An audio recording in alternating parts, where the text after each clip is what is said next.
So, news from Puerto Rico.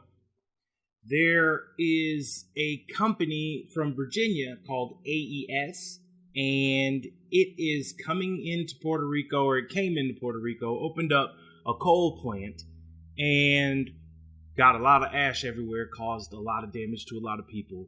We will get into that right now. And this story is coming from Truth Out. Community organizers in Guayama, Puerto Rico, are agitating for the closure of a coal plant operated by the Virginia-based multinational corporation, AES, citing research showing that the local rates of cancer and asthma have increased substantially since 2002. Christy Morales and Aldwin Colon, two of the event organizers, live in Miramar, a neighborhood of Guayama, about a mile away from the plant. Raising their two children and seeing the effects on their health motivated them to join the efforts against AES. Colon was also diagnosed with kidney cancer in his mid-30s, a diagnosis that he thinks might not have happened if the coal plant had not moved to town, with his doctors telling him they were used to seeing the disease in people in their 60s and 70s. So that's just like, this is what we're dealing with. This is the toxic America that we're dealing with. This is what Jordan's been telling y'all about, what he's been reporting on for the longest time. What I'm glad to join him in the fight on reporting is these multinational corporations coming in and abusing poor folks and abusing people of color just because they can and they have the power to get away with it in the pursuit of profit. So they moved this plant in, and in moving the plant in, they moved it a mile away from these people's houses, right in an area where people live, and the coal ash is just getting everywhere. But it gets worse. So, let's go to the next in the story. Now we could see the mountains of coal ash towering stories high in the middle of the plant, shockingly uncontained. Each gust of wind blew a cloud of ash westward toward the road where we stood and past us into the residential neighborhoods of Guayama. Soon our eyes were watering, noses and sinuses reacting to the ash-filled air, an especially disturbing sensation given we just learned about how the ash had been poisoning the people there for 17 years. So this is the reporter going in to this area and telling you that he was just there for a little bit, and the ash blew into his nose and sinuses, had his eyes watering, nose running, like immediately. So now imagine living there for 17 years. The damage that does to people, these toxic, and let's keep it 1,000. This would not at all be happening if it was in a wealthy community in anywhere in an actual state. So we have multiple intersections we're dealing with here. We're dealing with people of color. We're dealing with poorer folks, and we're also dealing with a colony. These people do not have representation in Congress. Puerto Rico needed to be a state. It's basically a colony. The whole point of this country was to fight off colonization, and here we go doing it to other folks again. So, I mean, what are we doing here? This is just disgusting. All right, so Hurricane Maria comes, and after Hurricane Maria comes, we're dealing with a situation where they were supposed to put tarps on top of this stuff. That was the plan.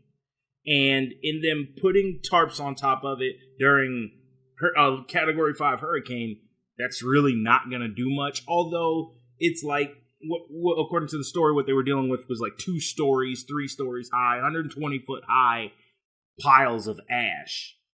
Of coal ash, so of toxic materials, towering 120 feet high, and they were supposed to put tarps on it, and that's supposed to help. I guess if you tie it down tight enough, it might do something, but in a Category 5 hurricane, really ain't gonna do much, but it's still better than nothing, right?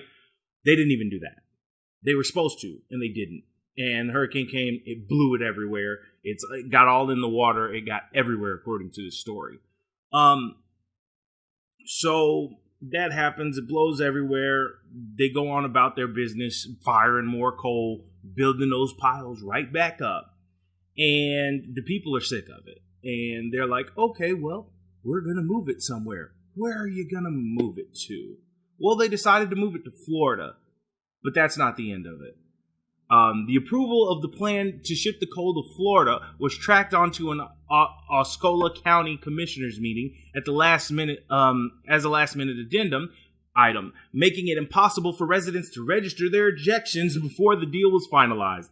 Fred Hawkins, commissioner of the district where the JED landfill is located, has financial and donor connections to Waste Connections, the owners of the landfill.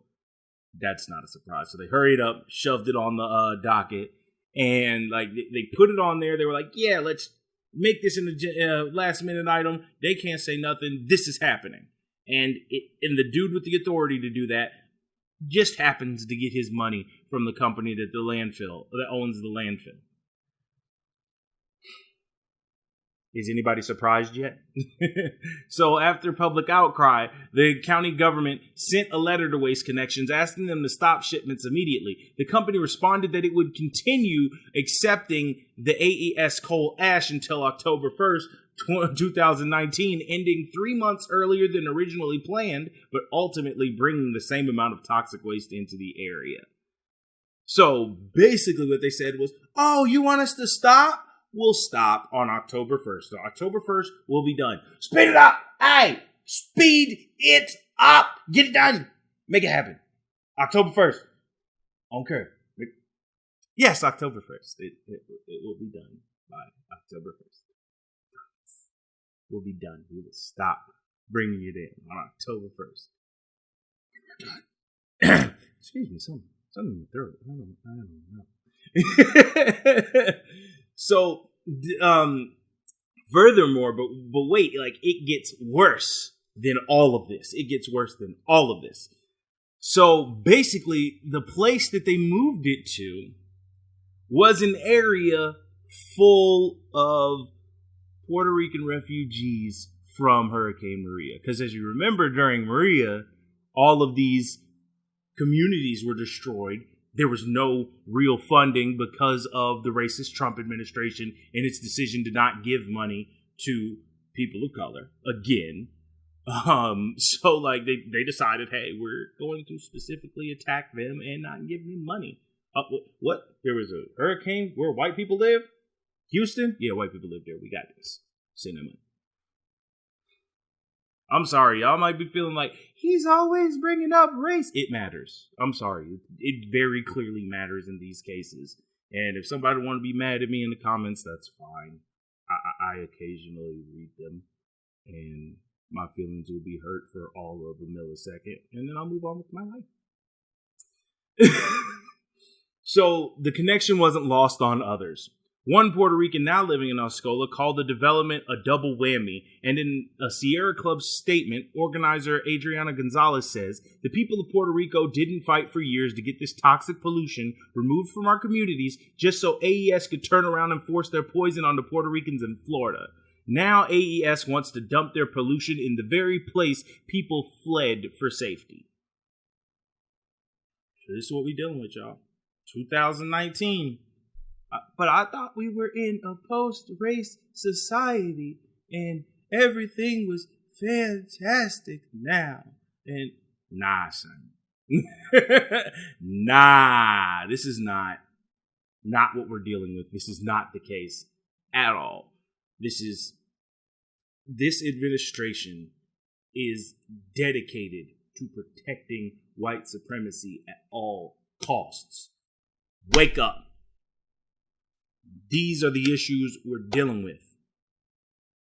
Sure, the Democratic establishment might falsely hide behind people of color, but people of color are the ones that are being hurt most by these policies. So people of color are the ones that we need to let speak, are the ones we need to give the microphone to. Not to say that white folks ain't getting hurt by these policies too. They are. But it doesn't matter. But it's not that it doesn't matter. It's that people of color are being hurt more. Latinx folks at the border are being hurt more. That don't get you, white people. They shoot black people in the street all the time. I'm sorry, white people, that don't get you the same. It don't. They might kill more white people, but there are more white people in the U.S. This administration is dedicated to attacking people of color, and these stories come out all of the time. And honestly, it's not new. Sure, Trump administration ratcheted it up a little bit and made it a little more clear and decided to be blatantly honest and just brazen about it. But they called Obama the deporter in chief. You know, like, it's not, these are systemic issues that were here before Trump. They will be here after Trump. Homeboy has just turned it up. So yes, this administration is dedicated to it, but America is built on it. Hope you enjoyed that last video. Hop on over to statuscoup.com where you can sign up for our email list and become a member for as low as $5 to $10 a month. Membership is how we grow. That's statuscoup.com/join. And remember, join our email list so we can grow the revolution with you.